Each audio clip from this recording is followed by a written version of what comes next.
50 টাকা 1 কেজি 200 ধরবো। Coffee coffee কিনে কি আপনি খুশি?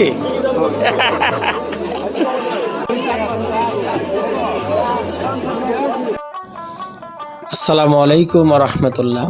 প্রিয় দর্শক, গ্রাম বাংলার হাট বাজারে আপনাদের স্বাগত। আজকে আপনাদের নিয়ে এসেছি জলসিন বাজার।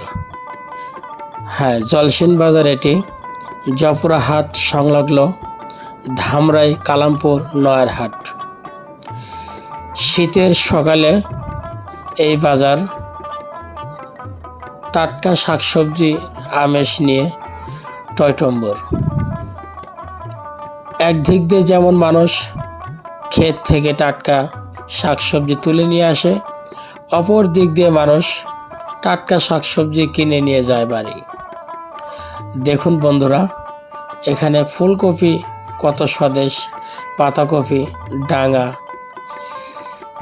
এখন সকাল 8:30 নাগাদ, বাজার যেন লোকে লোকালয়, কেননা এখন বেচাকিনির পরিপূর্ণ একটি সময়। আমরা মূলত দুধ কেনার জন্য এই বাজারে এসেছিলাম।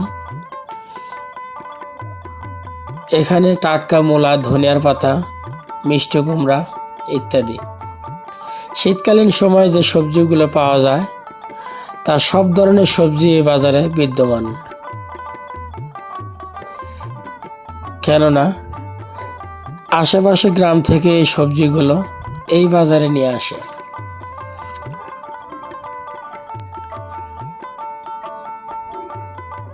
টাটকা টমেটো, কাকা মেয়ে যেন শীতে কাঁপতেছে।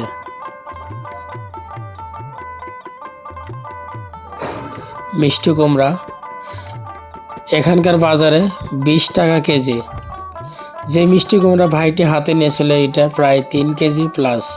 মিষ্টি কুমড়াটি 50 টাকা দাম করা হয়েছে। ফুলকপিগুলো পার পিস 35 থেকে 40 টাকা দরে বিক্রি হচ্ছে, যদিও শহরের বাজারে এটির মূল্য প্রায় 40 থেকে 50 টাকা কেজি। খেজুরের গুড় নিজেকে ভেজাল মুক্ত দাবি করে 200 টাকা কেজি দরে বিক্রি করা হচ্ছে। গাছের গাছ পাকা কলা, যে কলাতে কোনো ফরমালিন নেই বলতেই বলা যায়। ভেজালের দুনিয়ায় অরিজিনাল হাজারি খেজুরের গুড় খোঁজা বড়ই মুশকিলকর। বন্ধুরা, গ্রামীণ হাট বাজারের ভিডিও দেখতে যদি আপনাদের এতটুকু ভালো লাগে, অবশ্যই আমার চ্যানেলটি সাবস্ক্রাইব করে রাখতে পারেন, কেননা এই চ্যানেলের মাধ্যমে অবশ্যই গ্রামের ভিডিও আপলোড করে থাকি। কাঁচা টমেটো যা 30 টাকা কেজি দরে বিক্রি হচ্ছে। বিক্রি করে দোকানদারও যেমন খুশি, ক্রেতাও তেমনি খুশি, কারণ দোকানদার তার নিজের ক্ষেতের সবজি বিক্রি করছে। আর একটি কথা না বললে নয় বন্ধুরা, এখানে কোনো দোকানদারই সবজি কিনে এনে বিক্রি করতেছে এরকম নজির মেলা বড়ই কষ্ট, কারণ আশেপাশের কৃষকেরাই নিজের জমি থেকে সবজি উত্তোলন করে বাজারে নিয়ে আসে, যার কারণে এই বাজারে সবজির দ্রব্যমূল্য অন্য বাজারের তুলনায় একটু কম।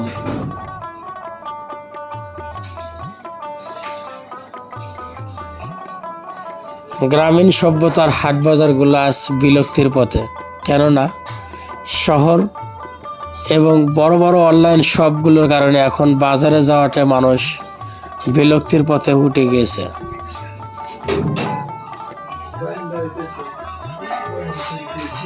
গাছের টাটকা বেগুন। হ্যাঁ বন্ধুরা, আজকের মতো ভিডিও আর লম্বা করতে চাচ্ছি না, বরাবরের নয় ভিডিও আজকে বিদায় নেওয়ার পালা।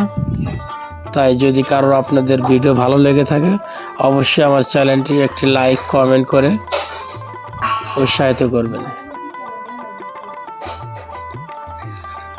দেখা হবে পরবর্তী নতুন কোনো এক ভিডিও নিয়ে। সে প্রত্যাশায় আবারও আসসালামু আলাইকুম ওয়া রাহমাতুল্লাহ।